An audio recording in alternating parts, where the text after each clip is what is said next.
welcome to episode 3 of Bishop's Desert Island Discs. And with us today, we have Mrs. Tonkin, who's going to be talking through her 3 choices of pieces. So welcome and thank you for joining me. Could you, for everyone listening, just tell us a little bit about yourself? Yes, of course. So I'm a member of the science department at Bishop's. My specialism is chemistry, although I have been known to dabble in a bit of physics as well. This is my 2nd year at Bishop's, and I've been thoroughly enjoying it. I feel I've settled in very well despite all the interruptions with lockdowns and the disruptions to learning. But things are going quite well.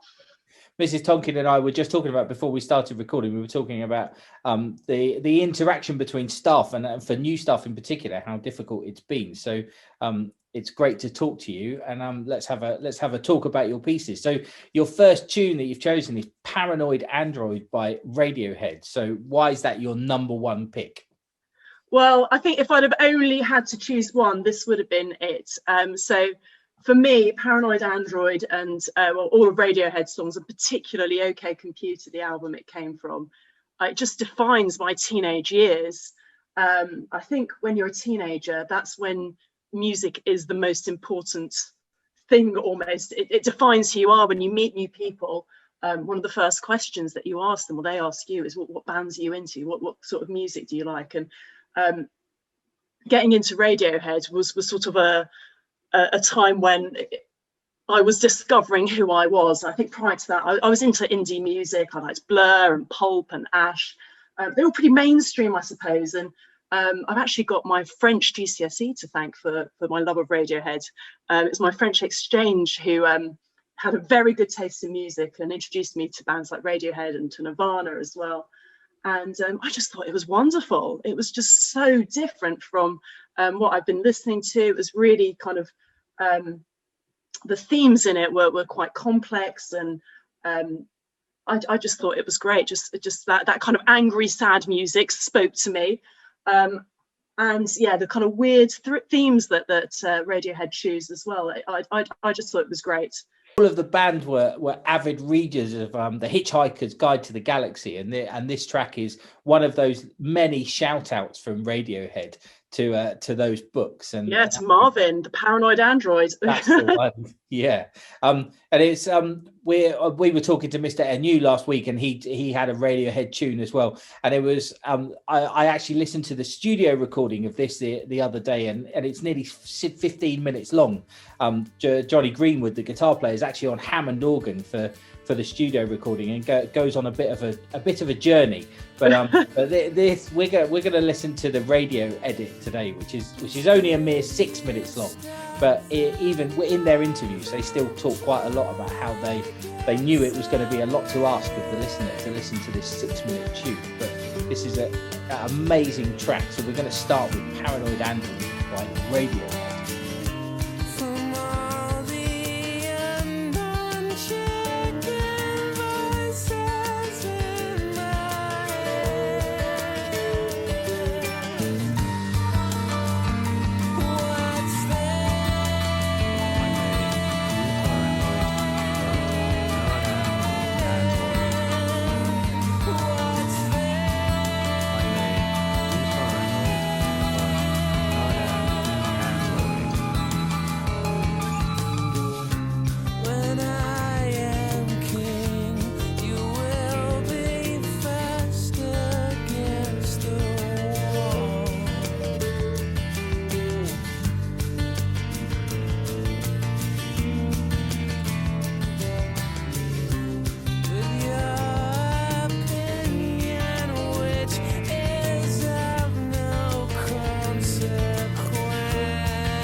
welcome back. What a great tune. So we move on to your second choice, which is Weak by Skunk Anansie. Certainly a tune of my youth, but why have you picked this for today?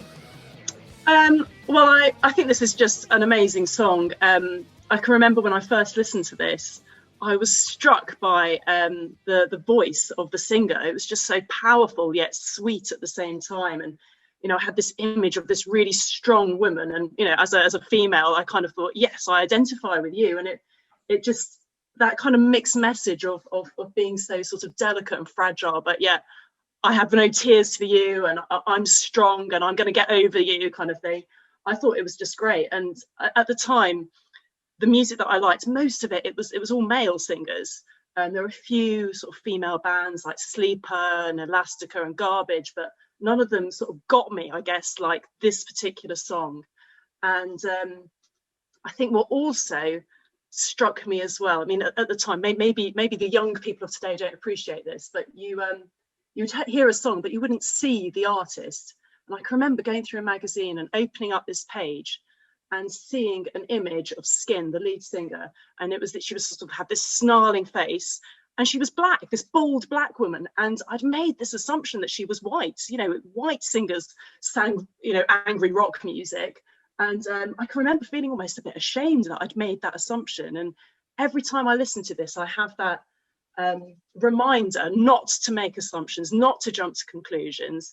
And the message of the song as well, that life might throw stuff at you that's awful and rubbish, but don't let it get to you, and you're worth more than that rubbish that can happen to you. So yeah, quite an emotional song, really. I think on first listening, it's quite easy to assume that this song is just about anger because of that tone that she has. But actually, like you say, if you really have a listen to the lyrics, there's a message of power and struggle to find oneself in the world, and I think that really came out in Skin singing, and quite a lot in her interviews as well. It's interesting, if you hear her talk, you would never imagine that that's the same person that sings this song. No, she's got a really kind of sweet, quite high-pitched talking voice, kind of raspy in a way. Yeah. Yes. And it's just this real mix match of it that I think is great, and I think she's wonderful, and she's carried on with her music, and they sort of reformed, didn't they? And they did. They've been doing a lot of things recently. Yeah, I just think she's marvelous. They've used some of their old videos and written new music to the old videos, which is it's an interesting project, and they've come up with some really good ideas. She was heavily influenced by Blondie, and I think we'll move on to that after listening to the tune. But just before we hear this, there's a big claim to fame for this song as well. This song was, the Skunk Anansie were the last band to perform the 1990s, so the end of the century, at Glastonbury, and they sang this song as the closing song for the set. So this song is the last song that was performed at the Glastonbury Festival in that century. So this is Weak by Skunk Anansie. So here sits a bloody mess, tears fly, a circle of angels, deep in war, 'cause I wanted you. Weak as I am, no tears for you. Weak as I am, no tears for you. Deep as I am. Weak as I am.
looking back now to your last tune, Atomic by Blondie. Like I said, Skunk Anansie and Skin, she was heavily influenced by Blondie. And I think some of our younger listeners today might not even have heard of this band, and particularly the solo singer, Debbie Harry. So maybe you could tell us a bit about why this is in your pick of the three. Yeah, well, Blondie is before my time. They're a band from the 70s, and this actually it's a song that reminds me of a particular time of my life. So when I was first starting my career as a teacher, did my teacher training first year in my first school, it was a lot of fun. You know, I was at a great school. I worked really hard during the week, but at the weekends I'd be seeing my university friends that were kind of my extended family. I'd hang out with them all weekend, and at some point we would always be listening to Blondie. There'd be Blondie if we went out, we'd ask the DJ to play it. If we were in, we'd be playing it. And it just reminds me of those really fun sort of carefree times. And yeah, it brings up kind of silly dancing and that kind of lack of responsibility, really, other than just turning up to do your work, do your job well, and then free time at the weekend, living for the weekend. And I think Debbie Harry and her music is great. I could have picked all manner of songs, when you listen to it, 70s music, I've said, but you'd place it, if you played a load of songs to some aliens from typical decades, I think they'd be hard pressed to put that in the 70s. I think she was really ahead of her time musically. But yeah, loads of songs that are really good there. But I had to pick Atomic because, I'm a chemistry teacher and I'm just a sucker for anything that relates to science and science lyrics. But yeah, just a real fun time, a move away from my sad, angry music. I was listening to this the other day, and I thought this is a really good example of how to make a quite simplistic song interesting and really good. And I actually did a bit of looking up at the song, and it's a really good message for young songwriters, actually, because what they did as a band was they created the verse and they created the chorus and how it was going to sound as a band, but actually they didn't think about how they were going to write the lyrics or the melody to go over the top. And it just happened that they were playing it through, and Debbie Harry started scatting. And if anybody doesn't know what scatting means, that pretty much means doodling with your voice, just having a go and seeing what comes out. And it just happened that they were recording, and about 2 minutes into this jam that they were having, they really liked what Debbie Harry came up with, and that stuck really, and that's how they then arranged the whole song around that. So actually there was no plan on what the lyrics were going to be, there was no plan on what the melody was going to be, it just sort of happened. And I think that's a really good message for young songwriters, that you just don't need to overthink these things sometimes. And like you say, the writing of the chords and the bass line and the way it's all put together, it's way beyond the 70s. It's an excellent song, and a good example of creative songwriting. So here we go. This is Atomic by Blondie.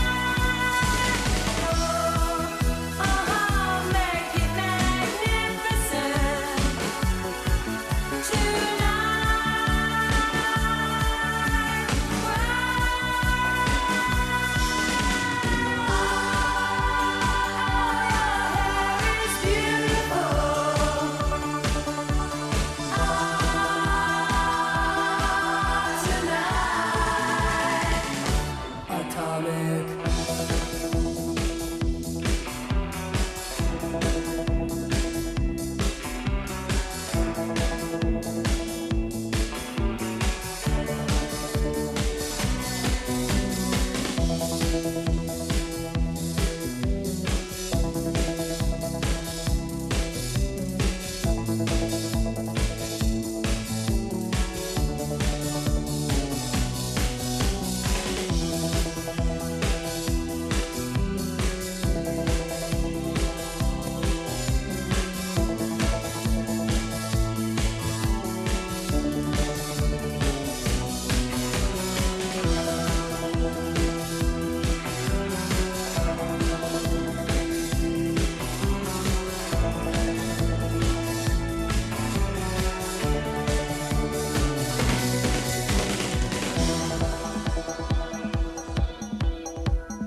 So that was Atomic by Blondie. So that's it for today. So I just want to say a huge thank you for Mr. Tonkin for joining me today in our 3rd episode. Thank you very much, Mr. Tonkin.